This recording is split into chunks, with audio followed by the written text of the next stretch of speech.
Menu planning principles. Menu balance. Menu balance is mostly about having a nutritional balance of different types of food in your menu and avoiding having too much of any one type. Foods are made up of 5 macronutrients, meaning nutrients which are needed in large quantities for our bodies. These macronutrients are protein, carbohydrates, fiber, fat, and water. It is important to note that most foods have at least a little bit of each nutrient, but the quantities vary from ingredient to ingredient. Foods rich in proteins include things like meat, poultry, seafood, eggs, and nuts. Foods rich in carbohydrates include things like bread, potatoes, pasta, and rice, but also sweet foods such as sugar, honey, candies, soft drinks, etc. Foods rich in fiber include most fruits and vegetables, as well as grains. Foods rich in fat include various oils, butter, cream, cheese, and most other dairy products. Many foods rich in protein also tend to be high in fat as well. Foods which contain a lot of water include soups, sauces, stocks, wine, and vinegar.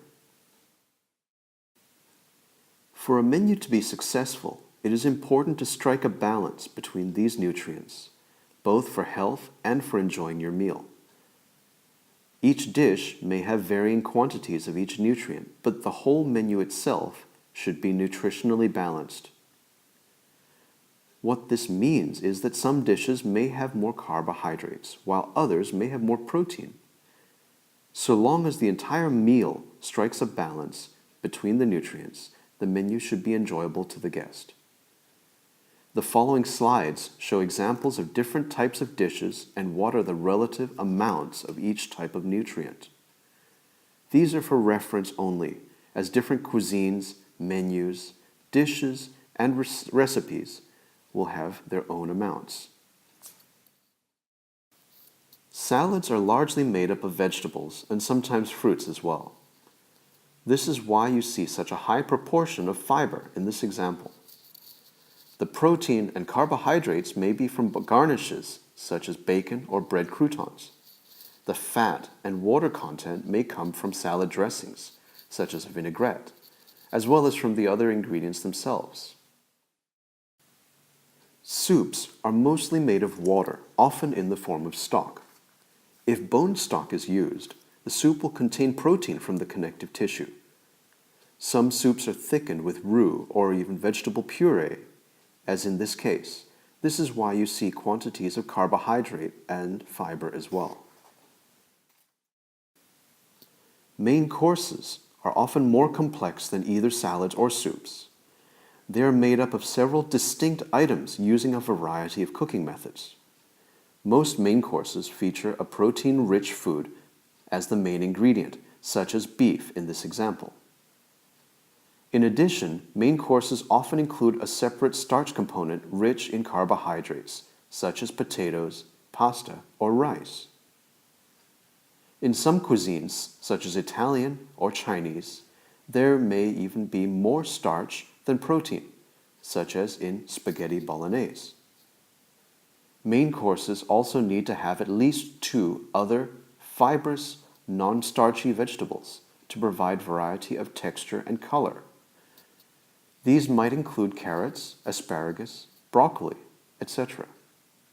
Finally, main courses need to have a liquid component, usually a sauce, which may be high in both water and fat. Sauces can help enhance or balance the flavor of the dish and even sometimes to bind the other components together, again, such as in spaghetti bolognese. Like main courses, desserts often feature several distinct components, usually classified by texture and/or flavor. Desserts tend to have a lot of carbohydrates as most of the components in a dessert are sweet, and sugar is a type of simple carbohydrate. Also, desserts tend to have the highest proportion of fat due to the creamy textures which are often obtained from dairy products. Protein may come from flour, eggs, or gelatin as binding agents or emulsifiers. Fiber in desserts may come from grain flours such as in cakes or from fresh fruit used as garnish. Although each dish may have its own unique proportions of nutrients, the overall menu itself should avoid having any one type of nutrient overpowering the others. In a time when people are worried about their health, menus are under pressure to lower the amount of fat and carbohydrates in their dishes. Now, you should be able to develop your own nutritionally balanced menus.